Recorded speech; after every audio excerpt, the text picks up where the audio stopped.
우리 이 시간 다 함께 사도신경으로 신앙 고백하심으로 우리 토요일 새벽 기도회를 하나님께 올려드리겠습니다. 나는 전능하신 아버지 하나님 천지의 창조주를 믿습니다. 나는 그의 유일하신 아들 우리 주 예수 그리스도를 믿습니다. 그는 성령으로 잉태되어 동정녀 마리아에게서 나시고 본디오 빌라도에게 고난을 받아 십자가에 못 박혀 죽으시고 장사된 지 사흘 만에 죽은 자 가운데서 다시 살아나셨으며 하늘에 오르시어 전능하신 아버지 하나님 우편에 앉아 계시다가 거기로부터 살아있는 자와 죽은 자를 심판하러 오십니다. 나는 성령을 믿으며 거룩한 공교회와 성도의 교제와 죄를 용서받는 것과 몸의 부활과 영생을 믿습니다. 아멘. 우리 다 함께 찬송가 387장 찬송을 부르시겠습니다.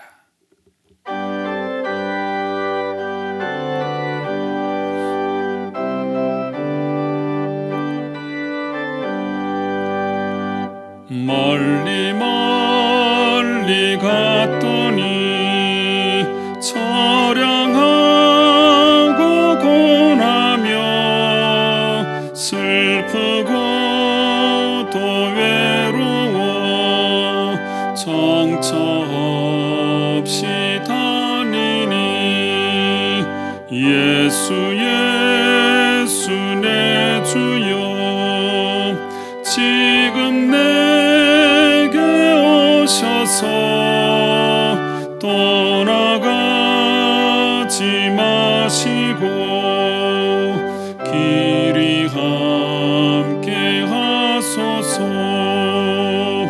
예수 예수 내 주여 마음 아파올 때에 눈물 씻어 주시고 나를 위로하소서.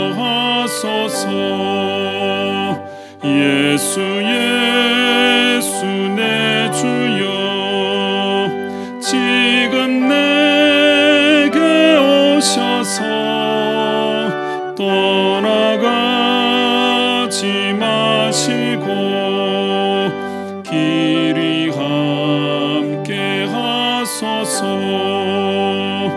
다니다가 쉴 때에 쓸쓸한 곳만 나도 홀로 있게 마시고 주여 보호하소서. 예수 예수 내 주여 지금 내게 오셔서 떠나가지 마시고 길이 함께 하소서.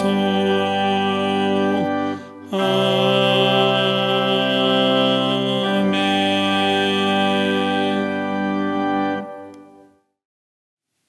오늘 토요일 하나님께서 우리에게 주시는 말씀은 우리 묵상집 본문을 따라서 신명기 12장 8절로부터 19절에 있는 말씀이 되겠습니다. 우리가 오늘 여기에서는 각기 소견대로 하였거니와 너희가 거기에서는 그렇게 하지 말지니라.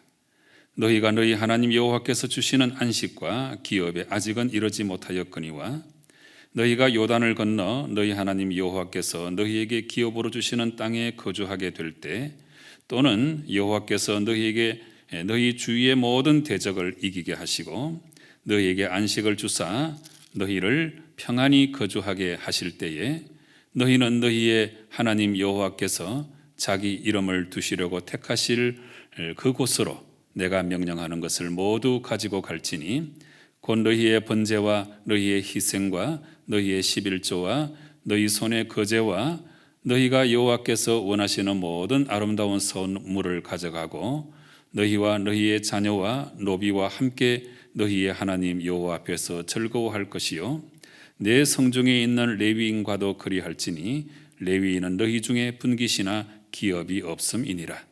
너는 삼가서 내게 보이는 아무 곳에서나 번제를 드리지 말고 오직 너희의 한 지파 중에 여호와께서 택하실 그곳에서 번제를 드리고 또 내가 내게 명령하는 모든 것을 거기서 행할지니라. 그러나 내 하나님 여호와께서 내게 주신 복을 따라 각 성에서 내 마음에 원하는 대로 가축을 잡아 그 고기를 먹을 수 있나니 곧 정한 자나 부정한 자를 막론하고 노루나 사슴을 먹는 것 같이 먹으려니와 오직 그 피는 먹지 말고 물같이 땅에 쏟을 것이며 너는 곡식과 포도주와 기름의 11조와 내 소와 양의 처음 난 것과 내 서원을 갚는 예물과 내 낙한 예물과 내 손의 그 제물은 내 각성에서 먹지 말고 오직 내 하나님 여호와께서 택하실 곳에서 내 하나님 여호와 앞에서 너는 내 자녀와 노비와 성중에 거주하는 레위인과 함께 그것을 먹고 또 내 손으로 수고한 모든 일로 말미암아 내 하나님 여호와 앞에서 즐거워하되 너는 삼가 내 땅에 거주하는 동안에 레위인을 저버리지 말지니라. 아멘. 신명기 12장의 말씀은 모세의 두 번째 설교 중에서 이 두 번째 설교를 우리가 전반부 후반부로 나눌 수 있는데 이 후반부가 시작되는 말씀이 이 12장의 말씀이 되겠습니다. 그래서 어제 우리가 살펴본 바대로 후반부, 그러니까 각 율법의 세부 규정을 설명하는 이 후반부 말씀의 그 첫 말씀이 이 우상 제거 명령이었습니다. 이 내용은 어제 우리가 함께 나누었고요. 그 다음에 4절부터 14절까지 말씀은 이 이스라엘의 중앙 성소에 대해서 말씀하시는데 어제 읽었던 말씀 4절부터 7절까지의 말씀은 하나님께서 지정하신 곳에서만 예배를 드려야 된다. 이 말씀을 어제 우리가 살펴보았죠. 그 다음에 이제 오늘 첫 번째 문단이 되는 이 8절부터 14절까지의 말씀은 이미 하나님께서 지시하신 대로 이 제사 규례에 따라서 예배를 드려야 된다. 이것을 이제 강조하고 계시는 말씀이 되겠습니다. 그래서 여러분 오늘 본문의 그 첫 구절 8절 말씀을 보시면 우리가 오늘 여기에서는 각기 소견대로 하였거니와 너희가 거기에서는 그렇게 하지 말지니라 이렇게 말씀하고 계시죠. 이 각기 소견대로 하였거니와 이 광야 유랑 생활을 할 때는 이제 뭐 여러 가지 상황이 여의치 못하니까 각기 소견대로 행했을지라도 이제 가나안 땅에 들어가면 그렇게 하면 안 된다. 하나님께서 분명히 모세를 통해서 말씀하시는 것입니다. 여러분 우리가 믿음의 삶을 살아갈 때나 또 하나님께 예배를 드릴 때나 각기 소견대로 하면 안 됩니다. 각기 소견대로 내 마음 내 뜻대로 행하는 것은 진정한 의미의 기독교가 아닙니다. 우리 기독교는 하나님의 뜻대로 예배해야 되고 또 하나님의 뜻대로 믿음의 삶도 살아가야 합니다. 심지어 우리가 봉사 생활을 감당할 때도 내 뜻대로 생각해서 이렇게 하면 좋겠다. 그렇게 해서 봉사하면 안 되는 것입니다. 그렇게 되면 하나님의 뜻과는 전혀 상관없는 그런 봉사가 될 수 있습니다. 그래서 각기 소견대로 하면 안 되고 하나님의 뜻대로 예배하고 하나님의 뜻대로 믿음 생활하고 하나님의 뜻대로 봉사하고 이런 태도를 우리가 반드시 배워야 하는 것입니다. 그래서 이어지는 말씀 보시면 너희가 너희 하나님 여호와께서 주시는 안식과 기업에 아직은 이르지 못하였거니와 지금 아직은 이 광야 생활 말미에 있는 것이니까 그 다음에 10절 말씀 너희가 요단을 건너 너희 하나님 여호와께서 너희에게 기업으로 주시는 땅에 거주하게 될 때 또는 여호와께서 너희에게 너희 주위의 모든 대적을 이기게 하시고 너희에게 안식을 주사 너희를 평안히 거주하게 하실 때에 그때는 이제 어떻게 해야 되는가? 11절 말씀 또 나름대로 아주 중요합니다. 이 말씀은 어제 읽었던 말씀에 나오는 말씀인데 또다시 등장하고 있습니다. 너희는 너희의 하나님 여호와께서 자기 이름을 두시려고 택하실 그곳으로 내가 명령하는 것을 모두 가지고 갈지니 곧 너희의 번제와 너희의 희생과 너희의 11조와 너희 손의 거제와 너희가 여호와께서 원하시는 모든 아름다운 선물을 가져가고 그랬습니다. 그래서 자기 소견대로 예배하면 안 되고 정말 하나님께서 택하시고 원하시는 그곳에서 또 하나님께서 원하시는 그 방법, 그 규례대로 예배해야 된다 하는 것을 이 11절이 아주 강조를 많이 하고 있는 것입니다.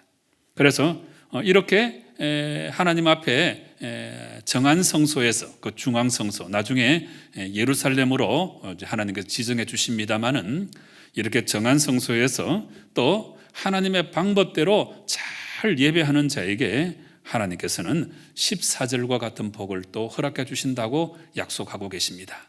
우리가 이 신명기 말씀을 읽어나가면서 계속 이런 패턴이 반복되고 있죠. 하나님께서 명령하시고 이 명령을 잘 지켜 순종하면 이런 아름다운 복을 허락해 주신다. 이런 패턴인 거죠. 자, 14절 말씀 보시면 오직 너희의 한 지파 중에 여호와께서 택하실 그곳에서 번제를 드리고 또 내가 내게 명령하는 모든 것을 거기서 행할지니라. 이렇게 말씀해 주시고 이것이 하나님의 백성들이 살아갈 삶의 모습이다 하는 것을 분명히 알려주고 계십니다. 그 다음에 오늘 본문의 두 번째 문단 15절 말씀부터 19절까지 말씀은 실상은 이 문단은 28절까지 이어지는 말씀인데 우리가 이제 그 짐승 고기를 이제 먹게 되는데 이 식용 짐승의 그 규례에 대해서 이제 말씀하고 계십니다. 12장부터는 여러 가지 율법의 각종 그 파트에 대해서 하나님께서 설명해 주시는 내용인데 이제 식용 짐승 이걸 먹을 때 어떻게 해야 되는가? 이것에 대해서 하나님께서 말씀해 주고 계십니다. 이제 이 말씀은 오늘 말씀은 이제 두 가지 내용으로 되어 있습니다. 이 두 번째 문단은 두 가지 내용으로 되어 있는데 먼저 15절과 16절 말씀은 먹을 수 있는 식용 짐승. 이 식용 짐승은 성소와 관련이 없어도 돼요. 그냥 가정에서 먹어도 되고 적당한 장소에서 먹으면 되는데 이것도 그 옛날 하나님께서 말씀해 주신 그 내용을 조금 완화해 주신 거지요. 그래서 옛날에는 성막을 중심으로 모여서 모든 걸 이제 행하면 됐지만 가나안 땅에 들어가면 이제 가나안 땅 전역에 흩어져 살아야 되는데 그래서 하나님께서 조금 완화해 주신 거예요. 그래서 이 식용 짐승은 성소와 관련하지 않고 각자의 처소에서 잡아먹을 수 있다. 이 말씀을 하고 계시는 거죠. 그런데 이 15절과 16절 식용 짐승을 각 처소에서 먹을 때 아주 중요한 사실 한 가지 하나님께서 덧붙여 주시는데 피는 먹지 말라. 이 말씀을 분명히 하고 계십니다. 그 다음에 17절부터 19절까지 말씀은 하나님께 바치는 제물용 고기, 제물용 고기는 여전히 하나님께서 지정하신 장소에서 먹도록 규정하시는 내용입니다. 이거는 하나님과 관계된 일이기 때문에 성소에서 먹어야 된다. 하나님께서 이제 그렇게 말씀하시는 거죠. 그래서 식용 짐승의 규례 두 가지를 말씀하시는데 15절과 16절은 식용 짐승은 성소와 관련하지 않고 자기의 처소에서 잡아먹되 피만은 먹지 말라 이 말씀을 하시는 것이고 그 다음에 17절부터 19절까지는 제물용 고기는 여전히 하나님께서 지정하신 장소에서 먹도록 규정하고 계신다 하는 것입니다. 여러분, 이 두 번째 문단에서 우리가 한 가지 생각해 봐야 될 것은 왜 하나님께서 피를 먹지 말라고 하셨을까? 그 이유를 잘 생각해 보셔야 돼요. 우리가 항상 하나님 말씀을 읽을 때 왜 이런 말씀을 하셨을까? 그 이유와 목적을 우리가 잘 살펴야 그 말씀을 우리가 제대로 실천할 수 있지 않겠습니까? 그래서 피를 먹지 말라고 하신 이유도 하나님께서 분명히 갖고 계시는데 나름대로 한번 생각해 보면 세 가지 이유가 있을 것 같아요. 세 가지. 첫째는 생명의 근원이 피에 있기 때문입니다. 그래서 이 내용은 창세기 9장 4절 노아 홍수 후에 하나님께서 허락하신 그 명령인데 피는 먹지 말라고 그때 말씀하셨죠. 생명의 근원이 피에 있기 때문입니다. 그래서 피를 먹지 말라고 하는 것은 이 사람의 생명 또 짐승의 생명은 하나님께로부터 온 것이기 때문에 소중히 여길 줄 알아야 된다. 이 정신이 흐르고 있는 것입니다.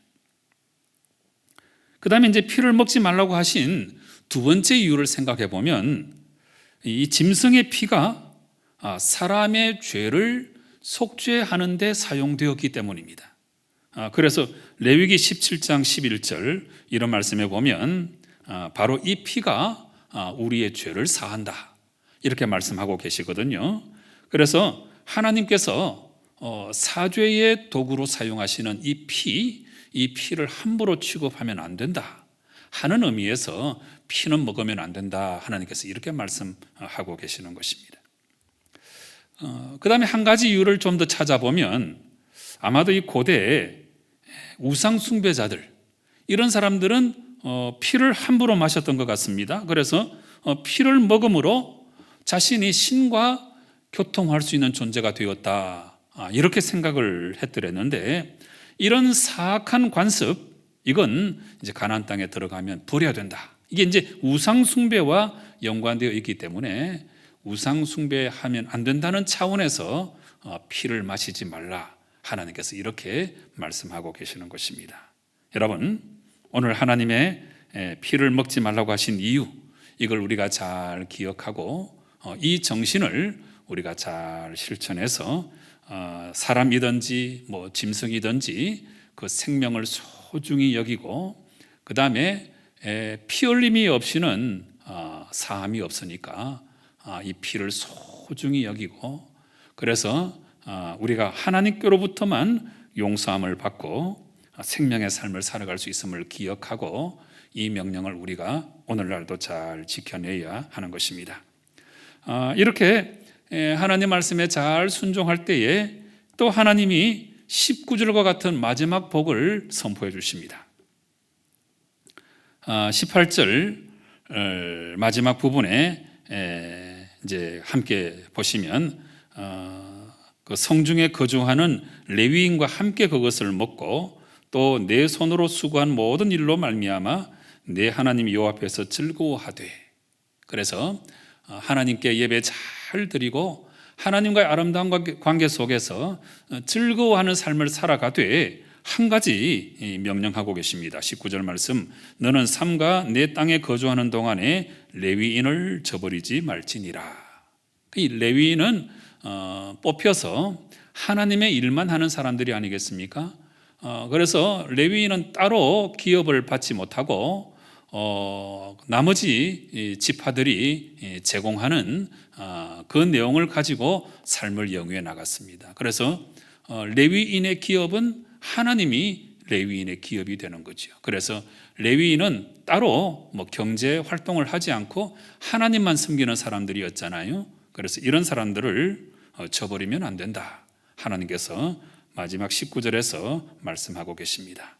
여러분, 우리가 하나님 말씀을 잘 순종하고 하나님 말씀대로 행할 때에 그때에 우리의 모든 삶이 참 즐겁고 행복한 삶이 될 수 있습니다. 이 사실을 분명히 기억하시고 끝까지 하나님 말씀에 잘 순종하시는 성도 여러분 꼭 되시기를 주님 이름으로 축원합니다. 기도하시겠습니다. 아버지 하나님 감사합니다. 오늘도 하나님께서 말씀하시는 귀한 명령을 우리 마음 깊이 새기고 어떻게 하든지 하나님 말씀에 잘 순종해서 아름다운 복을 누리며 날마다 생명의 삶을 살아가는 저희들 되게 역사하여 주시옵소서. 하나님 말씀을 저버리면 심판과 저주가 있을 뿐임을 분명히 기억하고 어떻게 하든지 하나님 말씀을 잘 지켜 행함으로 말미암아 아름다운 복을 누리며 즐거워하며 행복한 삶을 살아가는 저희들 되게 역사하여 주시옵소서. 예수님의 이름으로 기도드리옵나이다. 아멘. 하늘에 계신 우리 아버지의 이름을 거룩하게 하시며 아버지의 나라가 오게 하시며 아버지의 뜻이 하늘에서와 같이 땅에서도 이루어지게 하소서. 오늘 우리에게 일용할 양식을 주시고 우리가 우리에게 잘못한 사람을 용서하여 준 것 같이 우리 죄를 용서하여 주시고 우리를 시험에 빠지지 않게 하시고 악에서 구하소서. 나라와 권능과 영광이 영원히 아버지의 것입니다. 아멘. 이 시간 기도할 때에 주신 말씀을 가지고 먼저 기도하시겠습니다. 하나님께서는 우리가 다 잘 되라고 정말 즐거워하고 행복한 삶을 살라고 이런저런 명령을 주시는데 하나님 명령에 잘 순종해서 참 하나님의 큰 복을 받고 즐거워하며 행복한 삶을 살아갈 수 있게 달라고 간절한 마음으로 기도하시기 바랍니다. 우리 코로나 사태를 위해서 기도할 때에 특별히 의료진과 방역팀들 너무나 큰 수고를 감당했는데 하나님께서 이분들의 건강을 지켜주시고 만복으로 채워달라고 간절한 마음으로 기도하시기 바랍니다. 우리 주위를 돌아보시고 육신의 질병으로 고통 중에 있는 분들, 마음의 상함으로 힘들어하시는 분들을 위해서 꼭 중보기도 하시고 이어서 여러분 각자의 기도의 제목으로 하나님께 나아가 기도하실 때에 우리 하나님 응답하실 줄로 믿고 우리 확신 가지고 통성으로 간절한 마음으로 기도하시겠습니다. 함께 기도하십시다.